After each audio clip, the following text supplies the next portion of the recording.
This not just a channel, it's a movement. We built this off loyalty, reactions, and respect. Now you one of us. Welcome to MalReactTV, family only.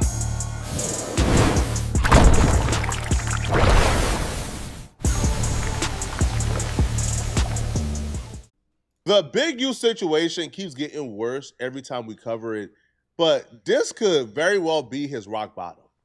I don't see it getting any worse than this, man. It was already bad enough that Big U is currently in jail facing a racketeering case and a murder case that could potentially keep him in jail for a lifetime. That was bad enough. And then his son got shot and killed while he's in jail. That's bad enough. But this latest development just made all of that look even 10 times worse. New details on a shooting we first brought you yesterday morning. A man killed in South LA on Halloween night is the son of a former rap executive and alleged former gang leader. 34-year-old Jabari Henley is the son of Eugene Henley, better known as Big U. Eugene Henley once managed Nipsey Hussle and is alleged to be the former leader of the Rollin' 60s Crips gang. Police say Jabari was shot and killed near Figueroa and 69th Street after he walked up to a vehicle and someone inside opened fire before driving off. Police say his father's gang ties are a major part of the investigation. Losing a son is bad enough, but this was especially bad for Big U.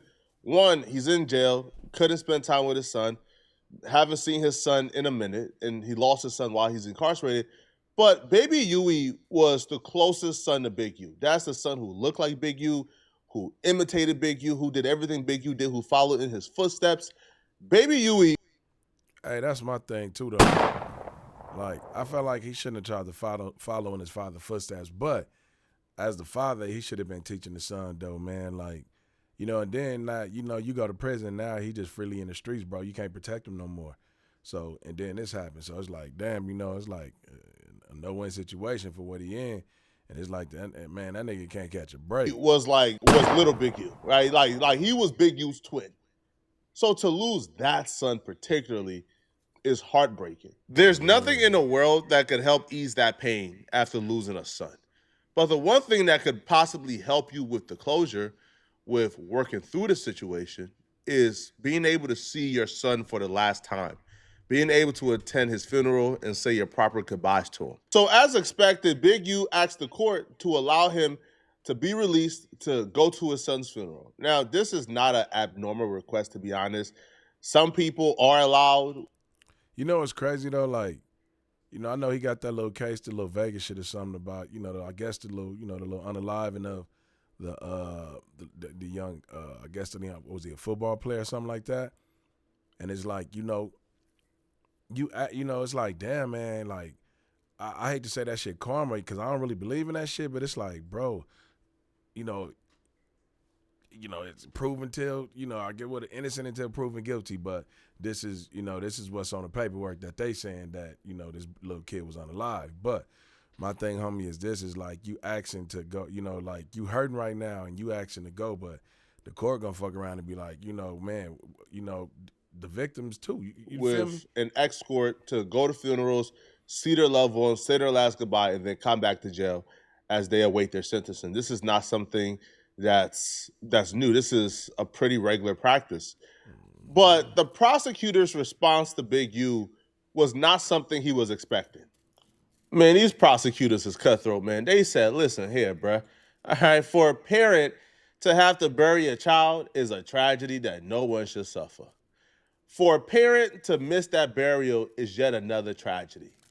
But unfortunately, this one they really start to kick Big U's back in. They said, unfortunately, such is this case here. First, regardless of the circumstances, the factors set forth in the Bill Reform Act still apply. And here, defendant Big U, also known as, Eugene Henley, also known as Big U, is charged with the murder of a young man who himself was buried by his parents. A funeral that Big U famously did not attend, despite knowing the victim his whole life. Managing his music career and paying for the trip that will be his last moments on earth, because Big U was accused of killing Rayshawn Williams, who is his son's best friend, when they went to a trip to Vegas for Rayshawn to record music. Amidst the other vast and sweeping allegations in this case, The Bail Reform Act continues to demand detention based on danger and risk of non-appearance. Just in case you ain't following this legal jargon, let's lay it out as simply as possible, okay? The prosecutor said, hold on, man. Come on, bruh. Sympathy? Sympathy for Big U? Where was this sympathy at when he murdered somebody else's son? Accused of being a longtime leader of the Rolling 60s Crips gang, Eugene Henley Jr. has become known in recent years for his charity work to reduce gang violence. Now the FBI is accusing him of running a criminal enterprise that committed a series of crimes, including a murder back in 2021. NBC4's Alex Rozier live with details you see for the first time and only on 4. Alex. Michael, Big U is in federal custody right now. Prosecutors say they have probable cause to believe that he killed a man in Las Vegas in 2021, then dragged his body into the desert. Today, I learned the man killed is closely connected to Big U's family. Like we said before, the person they're referring to is Rayshawn Williams. That shit ain't cool, man. You know what I'm saying? If he did that shit and then you want to get out to go to your son, they like, no. You know, we got to deal with victims over here too. So, you know, it hurt, but at the same time, you're going to feel the pain that this family is feeling also. Williams was allegedly murdered. But his pain is worse because you can't even see your son, man, in his last moment. By Big U in Vegas. Now, Rayshawn Williams was really close to Big U. He lived with Big U at some point because Big U's son and him were best friends. Now, there's various motives being floated out there as to why Big U supposedly killed Rayshawn Williams. But the feds is going with, like, Rayshawn Williams recorded a diss track towards Big U when they were having issues. Big U heard the diss track when they were in the studio in Vegas. He snapped, he killed Rayshawn Williams, and then deserted the body. Now, there are other things such as Big U instructing the studio to get rid of all the cameras. Big U telling the police he hadn't seen Rayshawn Williams in 6 months, even though he's seen Rayshawn Williams that weekend. I'm hard on criminals, but I don't think the excuse of, hey, Big U. They be thinking that the feds is stupid. Like, they just dumb. Like, bro, they really on your ass. They really, really got new technology, homie, to really get you now. Like, so all this shit y'all doing, these drive-bys, all that stupid shit, homie, all that shit gonna catch up to you.